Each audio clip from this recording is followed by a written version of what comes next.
people like me. You need people like me so you can point your f***ing fingers and say, that's the bad guy. That's the bad guy. That's the bad guy. That's the bad guy. That's the bad guy.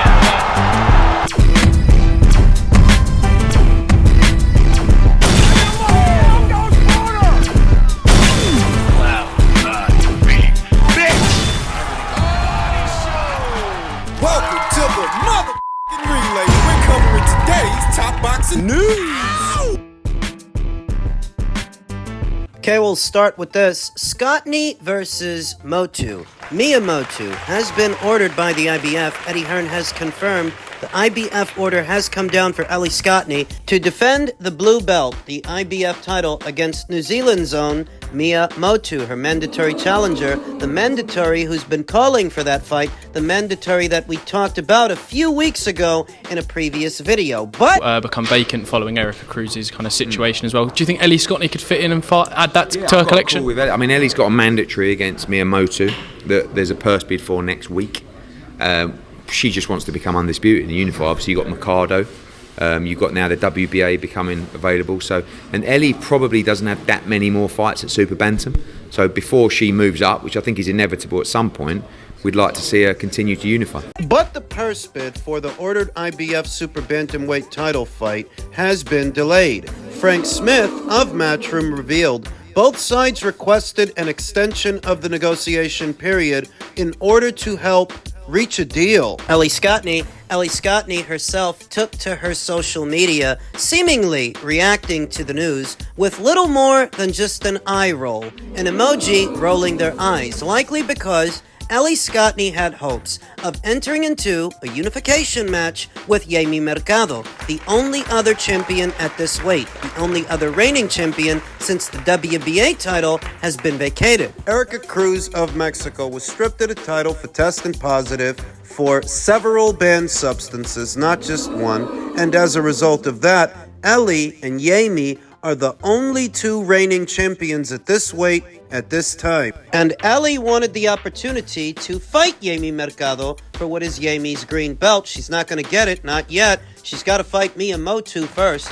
Mia, who sports a professional record, an unblemished record, of 19 wins with no losses, no draws, 7 knockouts. She called out Ellie Scotney in her last fight. Last in action in April of this year, opposite the ring, the Paquet Sarawaz. Did I say that right? Mia Motu has been busy, fought 3 times in 2022, 3 more in 2023, and she's already fought once this year. Best described as an aggressive fighter, a puncher of Maori descent. Why is that important? Samoan fighters, Maori fighters, these kinds of fighters, they're durable fighters. Physically strong and durable. They can take a shot. And remember that as good as Ellie Scotney is, she's not a big puncher. She's not a knockout merchant. So between Ellie Scotney not really having stopping power and Mia Motu being as tough and durable as she is, it's likely that this fight goes to a decision. You think that Ellie Scotney wins? I do, and what could prove to be a hard fight. Mia Motu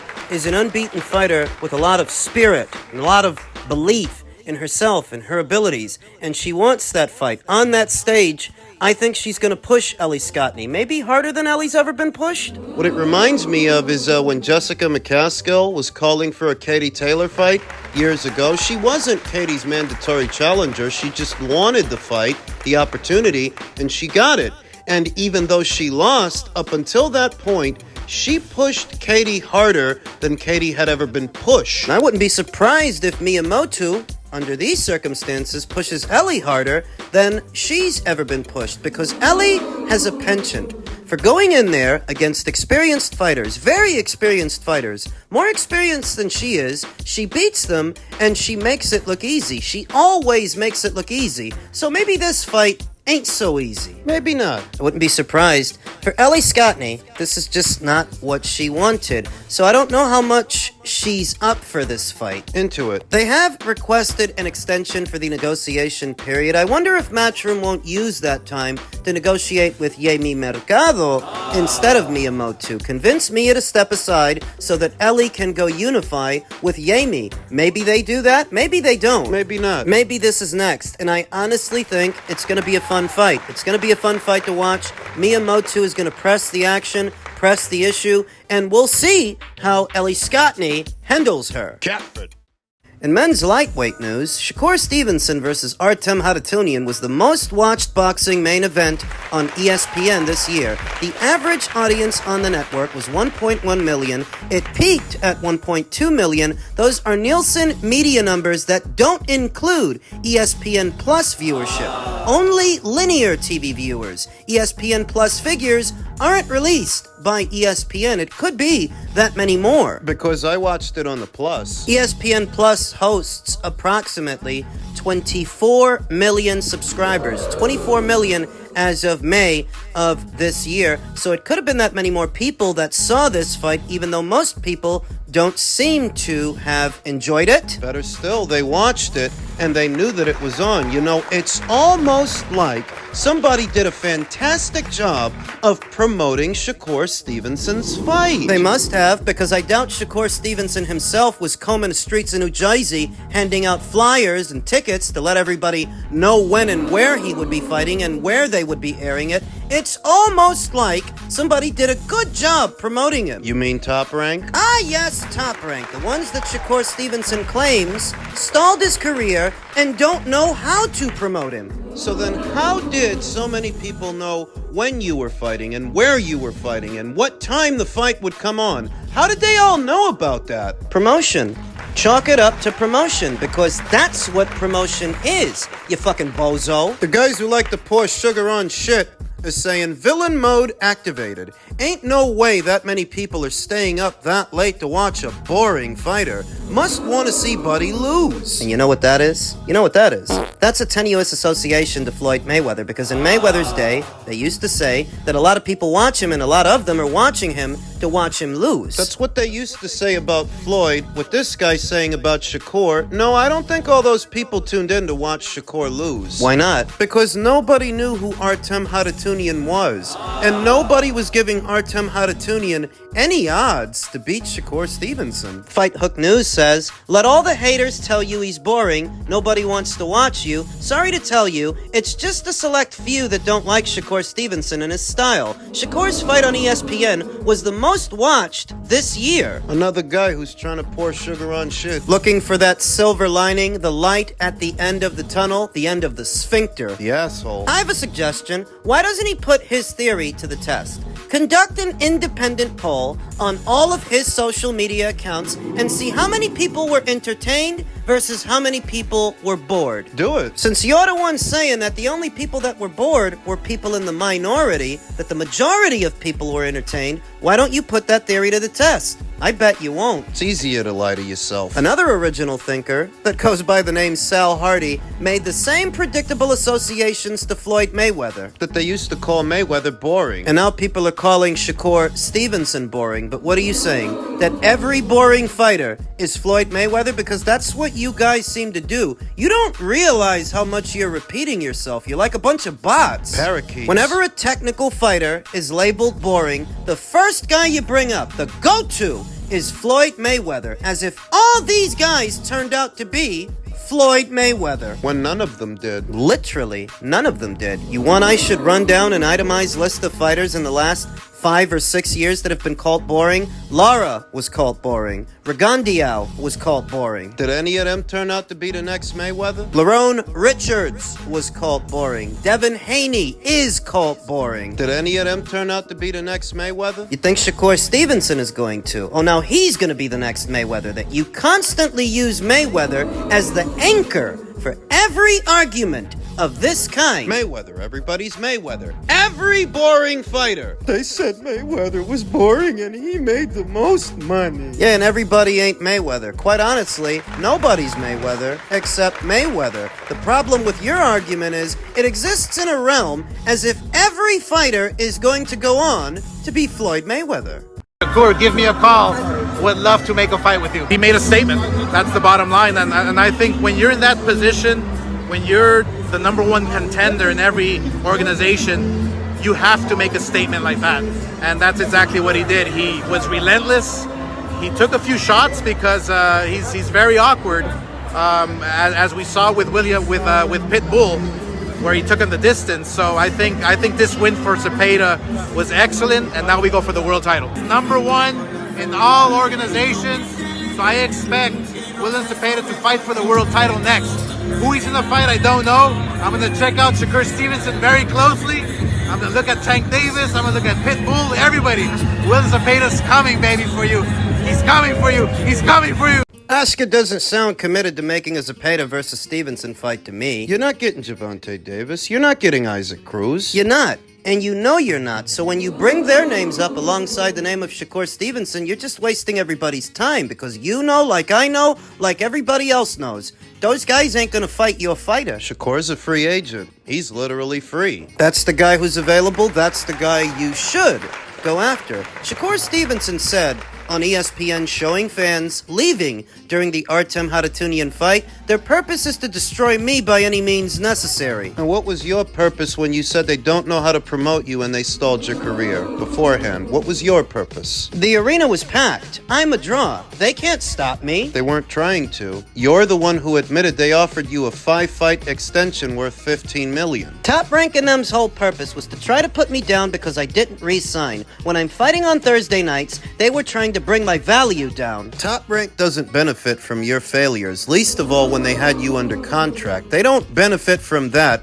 in any way. What hurts you also hurts them. When Tim Bradley tried to talk about me good, he had to switch it up. These guys got things in their ears, and they've got to say certain things that higher-ups are telling them to say on air. And who told you to say they stalled your career? I'm not going to allow it to break me. Shakur Stevenson has declared that Floyd Mayweather's Mayweather Promotions and Eddie Hearns' Matchroom are both options he will consider working with now that he's a free agent, alongside his own Shakur Stevenson Promotions, which is tantamount to DHP, Devin Haney Promotions, or Lions Only Promotions. What's that? Dummy companies, really, because what the hell is a promoter without a network, without a broadcaster giving them a budget? I've got nothing but respect and love for Floyd. He's been talking to me a lot and helping me out. I think Eddie Hearn is one of the best promoters. Top Rank have ESPN, but promotion-wise, Eddie Hearn is a better promoter. Maybe, but if you go with him, what options does he have for a lightweight? It may be a more nurturing environment than Top Rank was for Shakur, but it all boils down to what fights he can get you. So what fights can Eddie Hearn provide? Because if he can't provide any, he ain't gonna have nothing to promote. Bottom line. Step up and wait. Fight Teofimo in Newark so he can knock your head to Irvington, nigga. Fuck is you talking about, nigga? You ain't impressing nobody with all this Twitter talk, nigga. Cameron Giles, in response to Shakur Stevenson, made the suggestion that he should move up in weight and fight Teofimo Lopez. Teofimo said he pleads the fifth. But that's not a bad idea. That's not a bad suggestion, albeit an unrealistic one. Shakur's not with Top Rank anymore. He's not a priority to them. So, to make a fight like that, Teofimo would have to want it. Teofimo would have to be open to it, and I think Shakur would be, but I'm not so sure about Teofimo. What's funny about these two fighters is Teofimo is the fighter who said that Top Rank is partial to black fighters, where Shakur says they're biased against black fighters. Ain't that a bitch? Remember what Teofimo said? He felt neglected by Top Rank. He felt like they weren't pushing him, promoting him, so he said they can keep all of their black fighters.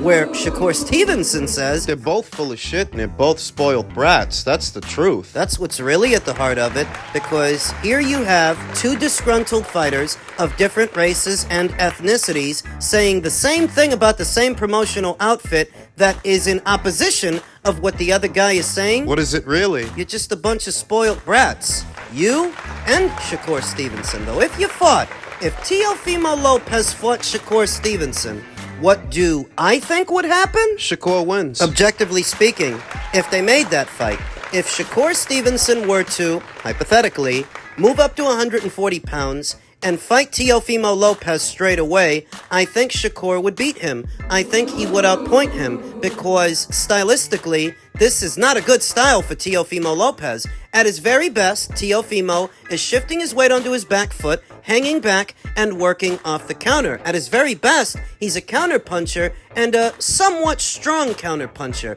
But against a pot shotter, an outside mover, outside jabber, who Teofimo would have to chase. Why does that sound familiar? Because it is. That's the same way the Gervonta Davis fight would break down. That's the same way the Devin Haney versus Regis Prograis fight broke down. What? I picked Devin Haney to win that fight for the same reason I would pick Shakur Stevenson to win this one. Because Teofimo, Gervonta, and Regis have more in common than people realize. All three of them are boxer punchers / counter punchers who at their very best are working off the counter and using the other man's aggression against him. That's at their best. Coming forward, they're not as effective, they're not as good. Now, of the three, Regis is the worst at pursuing a moving target. He's the worst one of the three. Then it's Teofimo, then it's Gervonta. I would say that Gervonta is a bit better at stalking a moving target